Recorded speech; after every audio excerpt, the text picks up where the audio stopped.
Amém, Senhor, que vamos aprender a Tua palavra, que o Senhor possa nos dirigir, nos ensinar e nos exortar, ó Pai. Em nome de Jesus é que oramos e agradecemos. Amém. Bom, vamos lá. As 7 igrejas de Apocalipse, do Apocalipse. Na semana passada nós falamos a respeito das várias interpretações que existem. Uma das mais populares é o dispensacionalismo, né? Não é um trava-língua, existe mesmo e que ficou muito popular. E a gente viu também que por causa de muito...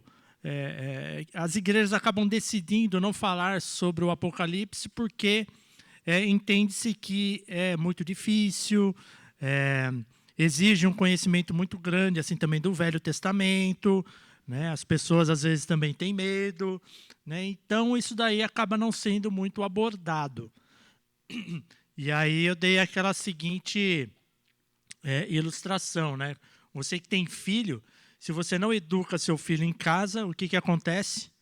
A rua educa, né? E se a igreja não fala a respeito desses temas, o que acontece? As mídias sociais educam, né? O jornal educa, todo mundo educa, a cultura popular educa. Então a gente realmente precisa falar sobre isso, né? E aí a gente viu ali que não se tratam de eras e períodos históricos, mas simplesmente ali de uma rota, né, na sequência ali das igrejas, da forma como ela é apresentada, elas são apresentadas, se referem-se ali a uma rota de distribuição de cartas, né, das cartas ali escritas por João a partir ali da ilha de Patmos, tá? Então eu gostaria que os irmãos agora abrissem, né, a Bíblia lá em Apocalipse, no capítulo 1, nos versículos 12 e 13. Eu vou pedir para um voluntário, o Eduardo, voluntariamente, leia Apocalipse 1, 12 e 13.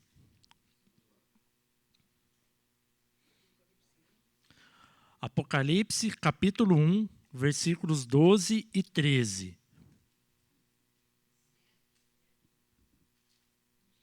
Voltei-me para ver quem falava comigo.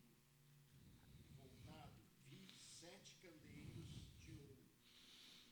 No meio dos candeeiros, um semelhante a filho de homem, com 7 talares e cingido à altura do peito com uma cinta de ouro. Tá. Aqui a gente vê a ideia central, né, como a gente viu, né, em algumas aulas atrás, quando a gente começou a falar sobre as igrejas do Apocalipse, né, e que a gente sabe aqui que os candeeiros mencionados nesse texto, eles são o quê? As igrejas locais, né?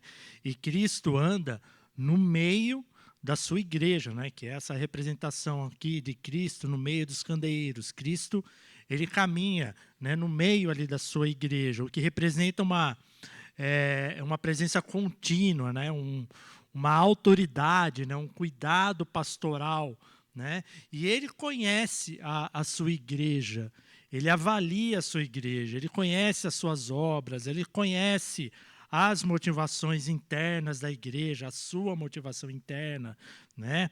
Ele conhece as lutas, as nossas lutas, ele conhece os nossos pecados, ele conhece toda a nossa realidade, né, espiritual, né? Não apenas a nossa aparência, né? Ele conhece, né, ele conhece dentro do nosso coração, né?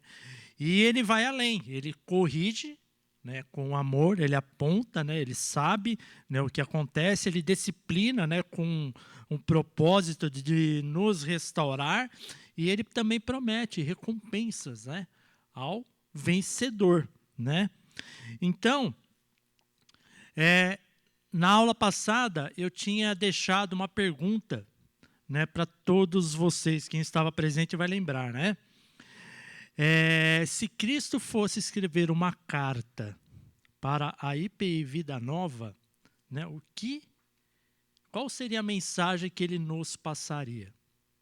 Né? O que ele iria dizer em termos de...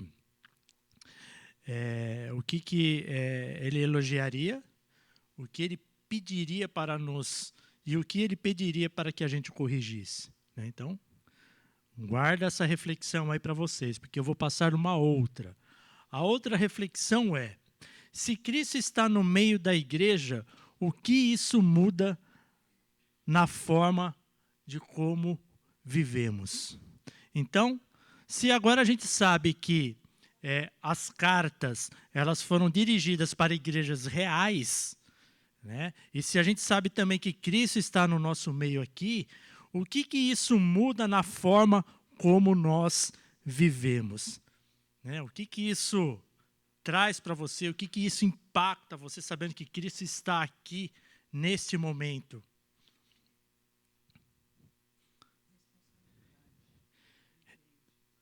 Responsabilidade. O que mais? Constrangimento. O que mais? Alegria. O que a gente vê aqui, de fato? A gente vê que o fato de nós sabermos que Cristo está no nosso meio, isso traz o quê? Um temor reverente, ou seja, não é só um ambiente social. A igreja não é só um ambiente social. A gente compreende que a presença de Cristo, ela eleva, né, esse ambiente, né, ele eleva isso, né, além de um mero espaço social, né, nos inspirando a termos o quê? Uma atitude de reverência a ele, né? Gera o quê? Que a Mônica falou, a questão da responsabilidade. Por quê? Porque Cristo, ele vê tudo, ele conhece todas as nossas ações, né? Ele sabe, né, tudo que nós fazemos, né? E ele e isso daí nos remete, né, de fato, a agirmos com integridade, agirmos com diligência, né, em todas as áreas da nossa vida, porque Cristo está aqui, né? Ele também nos consola porque ele conhece o que? As nossas lutas, né, as nossas dificuldades, as nossas aflições, as nossas dores, as nossas batalhas mais íntimas, né? E ele nos oferece o quê? Paz, ele nos oferece o quê?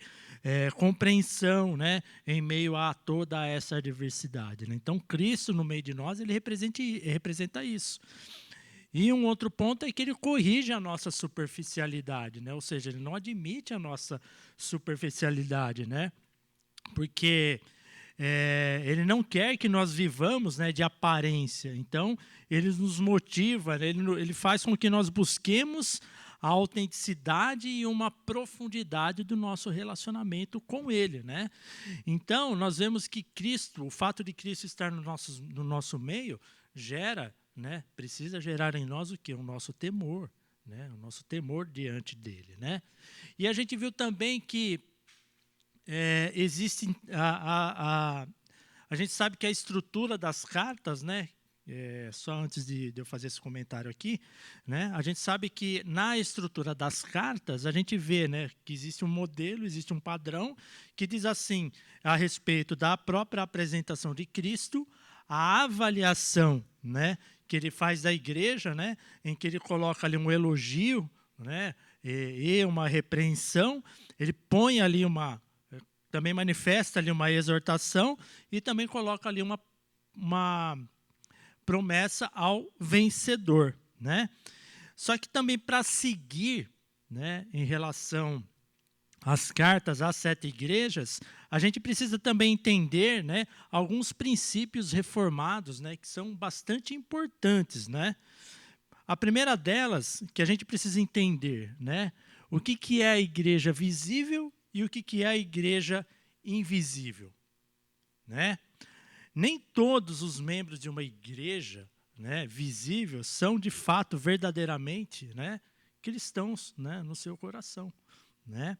E há de fato na igreja aqueles que são fiéis e aqueles que são infiéis, né, que estão ali na igreja ali por outros motivos, né, mas todos convivem, né, sobre o mesmo teto.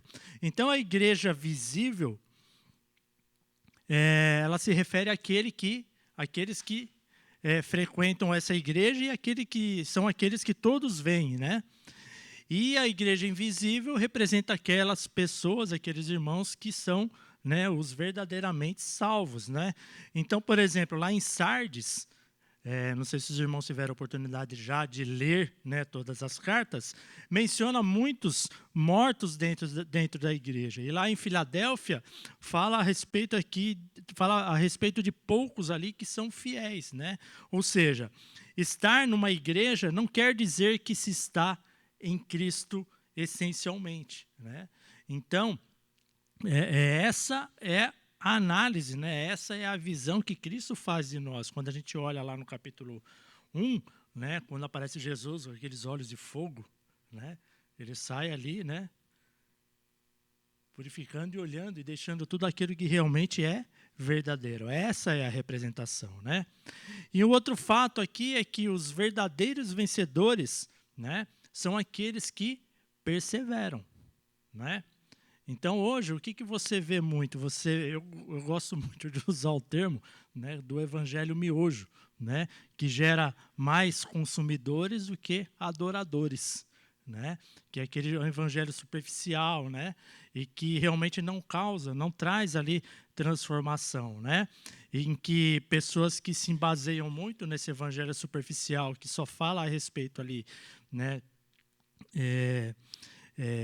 de massagem no ego, de dizer somente ali as coisas boas. Vem a primeira dificuldade, o que a pessoa faz? Ela simplesmente desiste, porque ela não está transformada pelo verdadeiro evangelho. Porque o verdadeiro evangelho, além de ser um evangelho de amor, é um evangelho que confronta, que traz transformação, que nos deixa fortes, né? Então, em todas as cartas, o que Jesus fala? Ele fala assim, ao vencedor. Ele fala ao vencedor. O que é ao vencedor? O vencedor é aquele que persevera, que chega até o final, mesmo diante das dificuldades, né, que a gente vai ver aqui, que existiam muitas das dificuldades, né? Então, o verdadeiro salvo, ele continua, né, apesar das dificuldades, apesar das quedas, apesar ali dos problemas e dos sofrimentos, né, que venha a viver, né? Então, a gente sabe também que Cristo é o centro da igreja, né?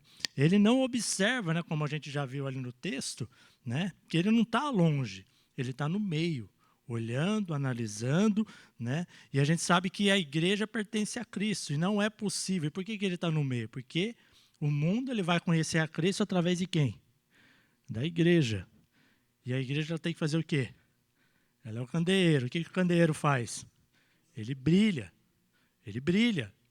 Então, se a igreja se desvia e começa a apagar o brilho de Cristo, né, ela deixa de manifestar ali, né,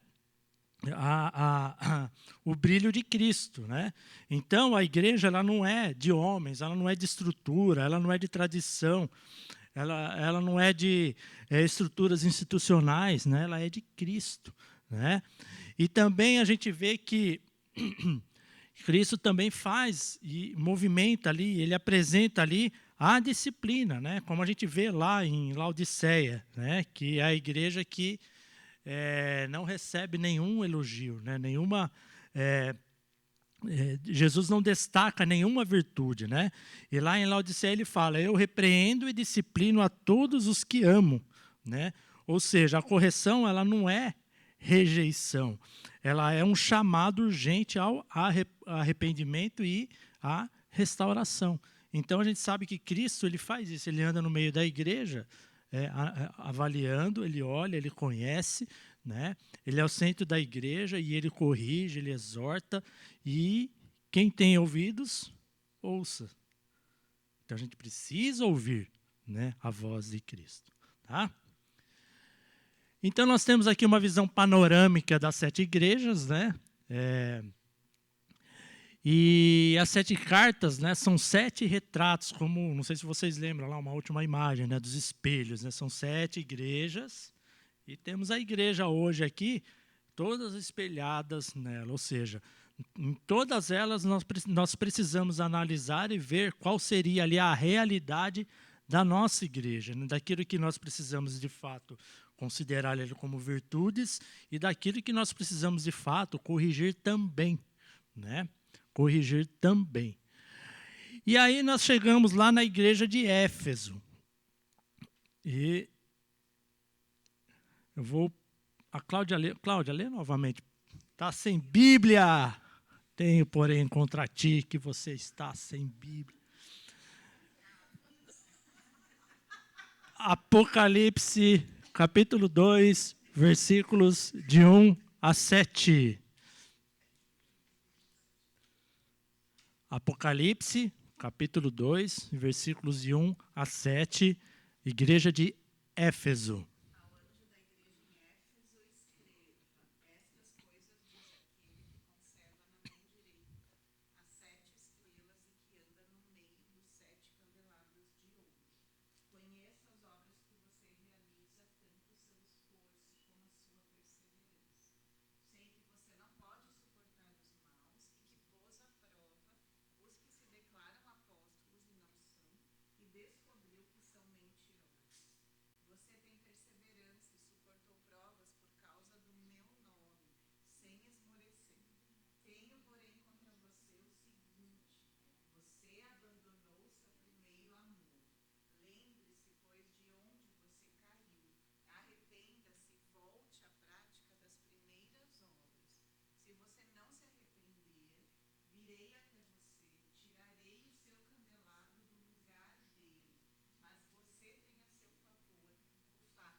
Bom,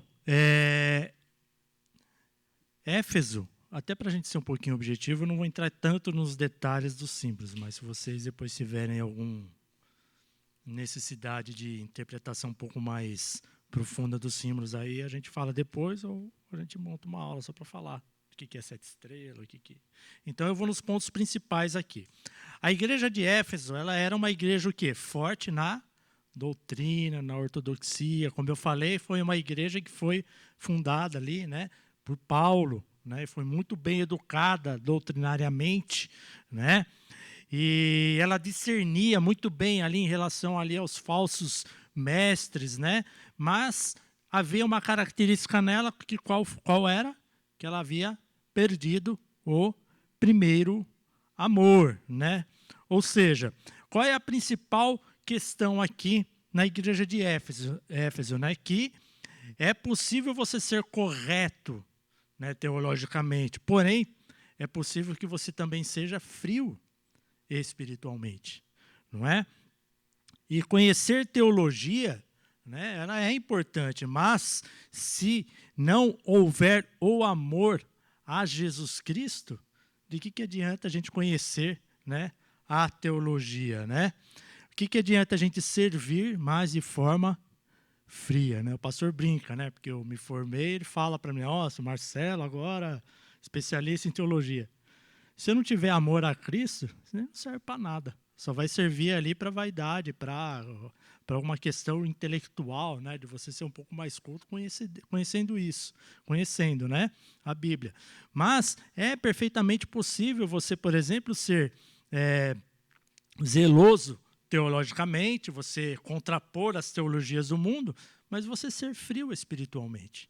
E o recado aqui é exatamente esse, né? É a questão da perda do amor, né, por parte da igreja de Éfeso, né? Então, vou perguntar, o que significa perder o primeiro amor?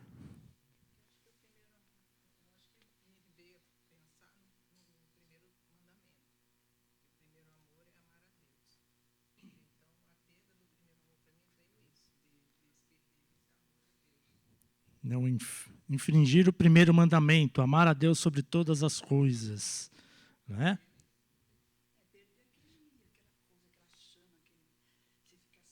Aquele tchan. O que mais? Pensa na sua realidade, assim, o que seria perder o primeiro amor?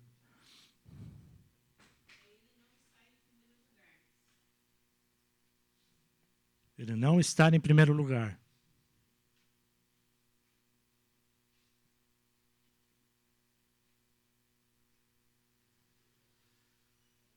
Mais alguém? Perguntas incômodas. Eu, quando me converti, eu fiquei tão inflamada, fiquei tão feliz, que eu quis converter pessoas. Eu converter, né? Você imagina. Aí fui falar com minha mãe. Aí eu dizia assim, mãe, se você não se converter, você vai para o inferno. Olha a forma de converter. Não está errado. Quer dizer, eu estava inflamada, mas eu não sabia nada, eu não tinha discernimento. Eu só queria falar que era bom. Aí eu falava, você vai para o inferno. E você vai para o céu? Eu vou. Entende? Quer dizer, eu tinha certeza, porque eu tinha certeza. Mas foi tudo errado. Então, essa coisa, essa ânsia que a gente tem de falar do amor de Jesus, a gente devia ter a vida inteira. Não deixar escapar uma oportunidade, né? Mas eu acho que perder o primeiro amor é mais ou menos alguma coisa semelhante. Tá? O que não é perder o primeiro amor, né? O que não é, né?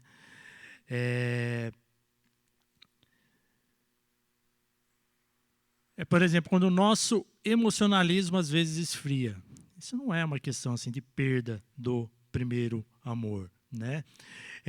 Não é, por exemplo, a gente considerar que isso é uma fase normal na nossa vida cristã, né? Não é, por exemplo, só a falta do entusiasmo, né? Lembra aquela vez que a gente comentou numa das aulas aí o que é responsabilidade e o que é motivação, né? Às vezes você não tem motivação, mas você tem a responsabilidade. Então você precisa fazer. Então você vai acordar de manhã, dá aquele, puxa, tem que trabalhar. Por que você vai? Por causa da sua responsabilidade, mas você pode não estar muito motivado, mas você precisa fazer, né? E na nossa vida cristã é isso, às vezes a gente fica baseado muito no nosso emocionalismo e na nossa motivação, só que a gente esquece do nosso compromisso e da nossa responsabilidade, né? Então, perder o primeiro amor não são essas coisas, é um problema mais profundo, né? É uma questão que envolve assim uma mudança lá no centro do nosso coração, ou seja, tem uma mudançazinha de rota, né? Então, por exemplo, né, como a dona Armanda mencionou, né, a questão de perder, né, o primeiro amor, né, de se afastar dele, é perder, né, a alegria da fé, né, é servir, né, por exemplo, por obrigação, né? Antes você fazia com uma alegria grande, hoje você faz o quê? Por obrigação, né? Cristo deixa de ser o centro, né, das suas ações, né? A gente começa a substituir, né, o nosso relacionamento com Cristo por o quê? Por atividades religiosas, né? Então, nessa questão é quando a alegria da fé ela dá lugar o que? A rotina. Ou seja, a nossa alegria em servir a Deus começa a virar o quê? Rotina, né? O nosso serviço, por exemplo, deixa de ser motivado por amor e passa a ser o quê? Obrigação, passa a ser o quê? Uma questão assim cotidiana, né? Então, Cristo deixa de ser o centro e vira apenas o quê? Um tema na nossa vida. Ou seja, a gente começa a ver na igreja, não vê mais Cristo como centro, ele vira só um tema. Ele é um tema. Ele é ele deixa de ser ali o centro e vira somente uma parte referenciada aqui na nossa vida, né? E o relacionamento com Deus, ele é substituído por toda essa atividade religiosa, né? Que muitas vezes a gente vê, né? Hoje em dia, é motivada por isso, né? Ou seja, a pessoa ela continua correta, ela continua, né, com um correto entendimento bíblico, teológico, né? Mas internamente ela já não tem o mesmo amor, não tem o mesmo prazer, não tem a mesma comunhão com Cristo. Essa é a questão que Jesus Cristo pontua, né, nessa primeira carta, né? Ou seja, a pessoa ela continua fazendo as coisas corretas de forma correta, né, mas sem estar ali com o coração correto, não é? Então, lá no Salmo 51, no versículo 12, ele fala lá, olha, Davi fala assim, ó, restaura-me a alegria da salvação. Porque são momentos das nossas vidas que podem existir, que podem ocorrer, né? Então, faço uma pergunta aqui para vocês, né? Que daí você responde, não respondam em voz alta, só pensem, né, com sinceridade, né?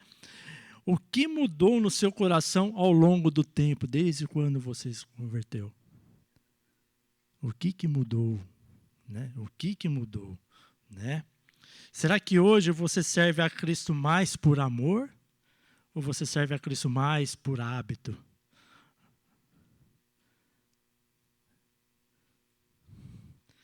E a gente sabe que dá para obedecer sem amar, né? Mas isso vira o quê?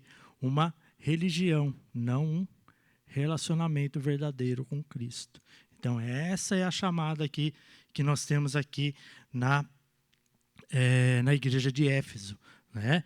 Porque Deus, como fala lá em Samuel, Deus olha o que? O coração. Deus olha a nossa motivação. Tá bom? Seguindo aqui para a igreja de Esmirna. Vou pedir aqui outro voluntário. Apocalipse, capítulo 2, versículos de 8 a 11. Renê, por gentileza.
Amém?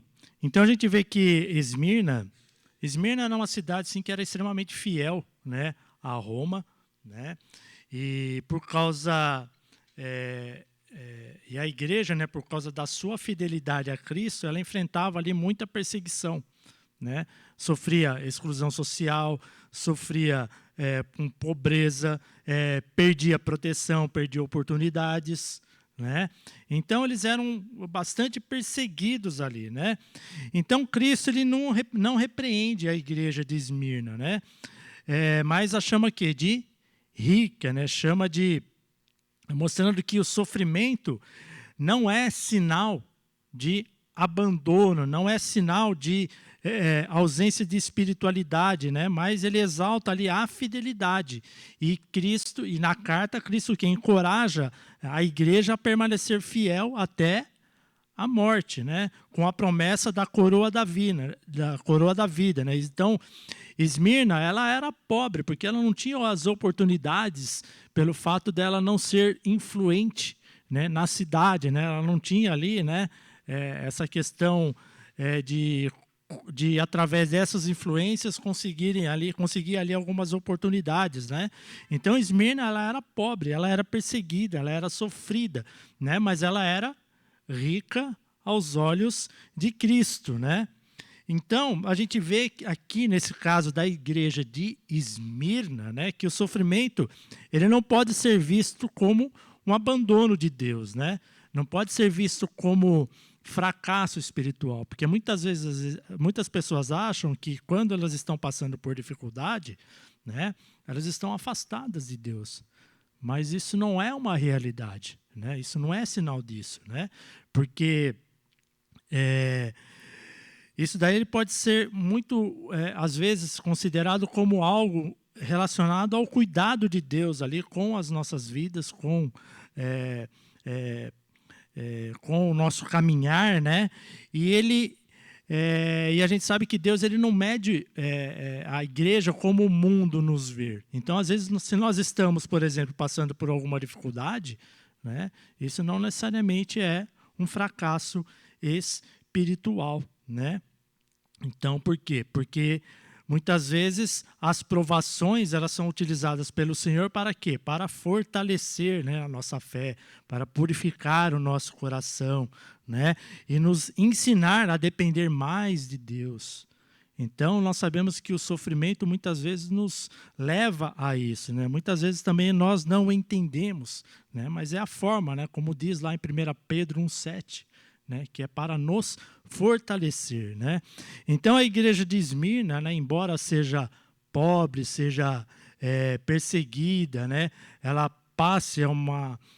passando por um momento ali de aflição, né, ela permanecia fiel a Cristo, né, e o seu sofrimento não era fruto de erro ou desvios doutrinários ou desvios, né, em relação a Cristo, mas por causa de uma obediência sincera que eles viviam. Eles viviam de forma sincera, né, diante de Deus, e por isso eles eram perseguidos, né?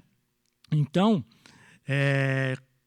nessa carta, Cristo não chama Esmirna ao arrependimento, né? Mas o que ele faz? Ele consola, né? Ele encoraja, né? E ele lembra que ele está presente no meio da igreja ali, confortando e no meio deles, no meio de toda aquela dor, né?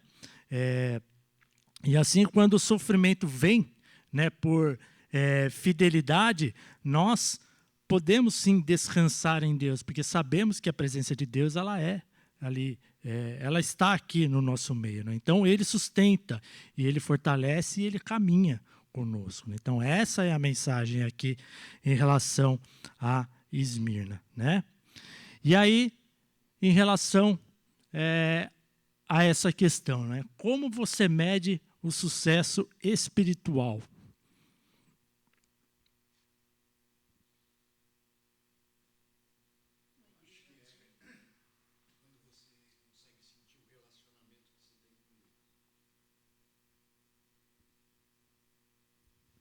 Uma igreja cheia de gente. Isso é sucesso espiritual?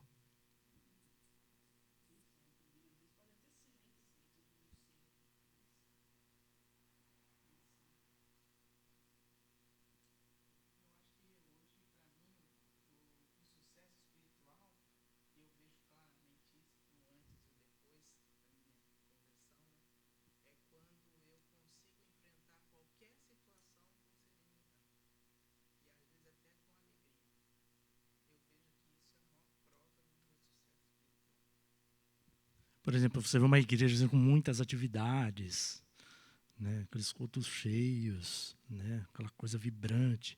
Será que a gente pode considerar isso como sucesso espiritual?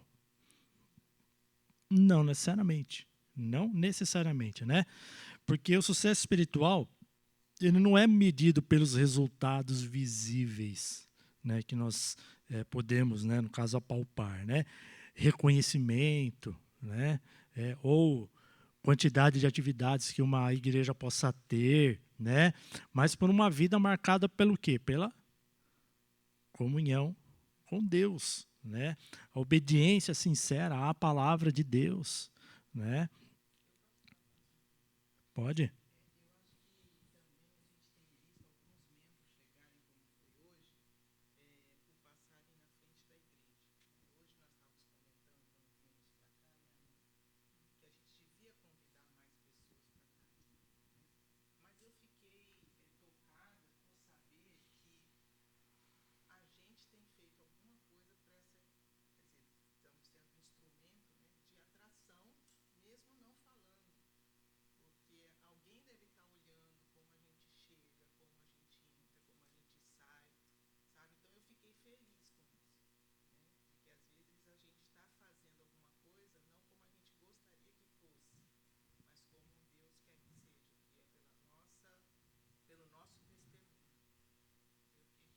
Foi bom colocar esse ponto, né? Porque a gente entra num contexto que é o quê? Deus a cada dia acrescenta à sua igreja aqueles que vão sendo salvos, né? E aí a gente tem uma outra. Eu participei, né, de um evento, né, da igreja e falava a respeito do fazer discípulos. assim, muito interessante, né? O preletor falou a respeito, né, dos processos, tal, né? Mas quantos aqui nunca ouviram falar, né, de que nossa primeira responsabilidade como cristãos é o de anunciar o evangelho, de fazer discípulos? Ou seja, não é o óbvio? Então eu fiquei o dia inteiro numa palestra ouvindo o óbvio, sendo que o óbvio nós já sabemos. A questão aqui, primeiramente, qual é? É a gente saber o que atrapalha a gente fazer o óbvio, né? Por que eu não prego? Por que eu não falo de Cristo, né? Então é isso que a gente precisa realmente refletir, né? Então, assim, não é o resultado em si, né? Por exemplo, eu preguei para 200 pessoas, as 200 pessoas se converteram. Primeiro porque não sou eu, né, que converto as pessoas, né? Eu prego, o outro rega e o outro colhe, né? Essas pessoas que vieram aqui, com certeza, pode ser que tenham sido evangelizadas por outro e nós estamos colhendo, né? Então a igreja é de Cristo, né? Existe uma soberania de Deus. Fala, Renê. Você levantou primeiro.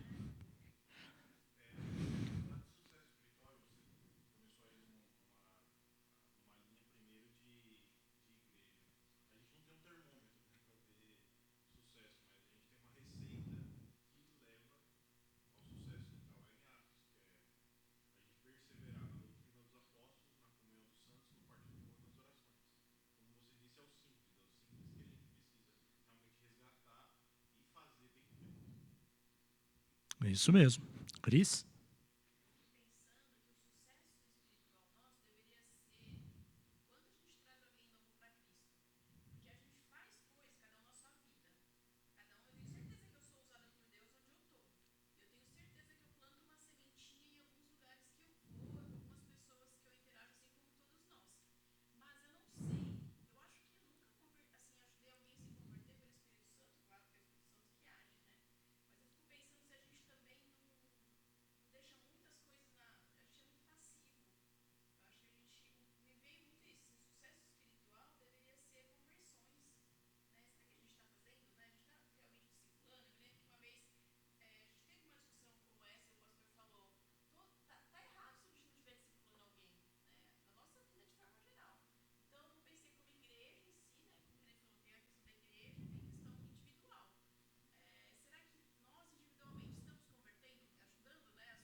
Ó, um dos dons do Espírito, né, o evangelizar. Então tem gente que tem assim uma habilidade muito grande, né, para fazer o evangelismo, né? E é um dom espiritual, o dom que outras pessoas podem não ter. Alguns têm dons de contribuição, né? E doam grandemente, mas nem todos têm o mesmo dom de contribuição. Mas isso não quer dizer, né, que nós não tenhamos que fazer tudo, né, com a habilidade que o dom ele pode proporcionar, né? Então o que é fácil para um é fácil para outro. A questão do que a gente precisa ver é que o testemunho ele precisa ser latente nas nossas vidas, né? A nossa vida precisa falar de Cristo, precisa testemunhar de Cristo. E isso já é uma forma de evangelismo, né? Temos que falar de Cristo, temos que falar a respeito, esclarecer as pessoas nesse sentido, né? E a questão do discipular, às vezes a gente não precisa também entender que é um formato institucional, né? Mas o fato de você estar próximo de alguém e ajudando essa pessoa e conduzindo ela a Cristo e ajudando ela a crescer em Cristo, né? Então, eu sempre entendo que isso, ela se caminha assim, de uma forma muito natural, da forma como nós precisamos realmente ser ali testemunhas de Cristo, né? Então, se eu sou genuinamente, né, uma testemunha de Cristo, a minha vida vai falar por isso. Vai falar, né, de Cristo e vai fazer com que as pessoas entendam e vejam, né, aquela diferença, né, nas nossas vidas, né? E vamos ser perseguidos por isso também. Entendem? Fala, Augusto.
Exatamente. Por exemplo, a minha família, eu assim não sentava, ficava lendo e tal, né?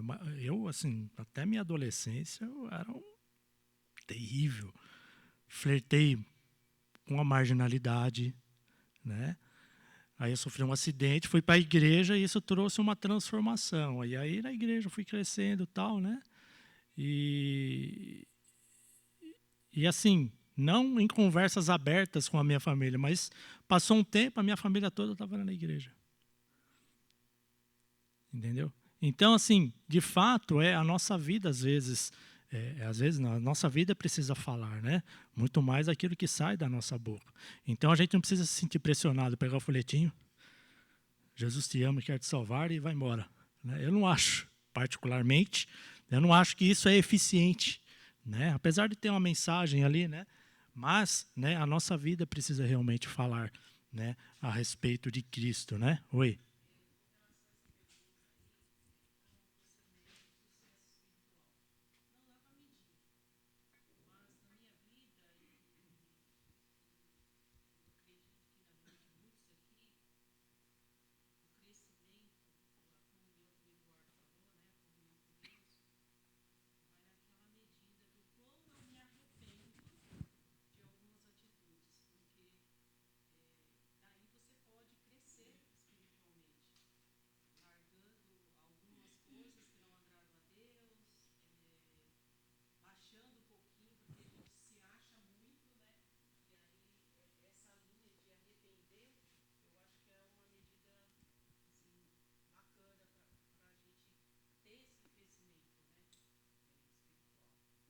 É, exatamente.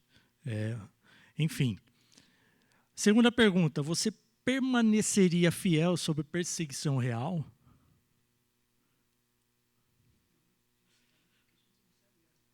Não sabe o tipo de perseguição? Não. Se imagine, você vai ser perseguido, você permaneceria fiel? Pode falar.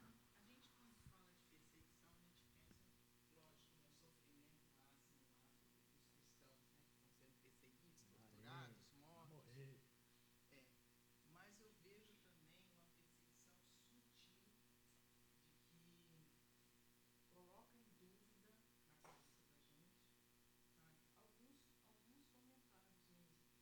Eu já fui, por exemplo, querer orar pela minha mãe no dia do aniversário dela e alguém falar, não, aqui não vai ter oração porque aqui é laico, sabe? E aquilo eu fiquei assim, angustiada, e aí outros cristãos estavam comigo, me acalmaram. Não, eu já orei pela sua mãe, fique tranquilo, a gente comentou aquilo, e assim, eu senti realmente ali alguém me perseguindo a minha fé e colocando em prova a minha fé, né?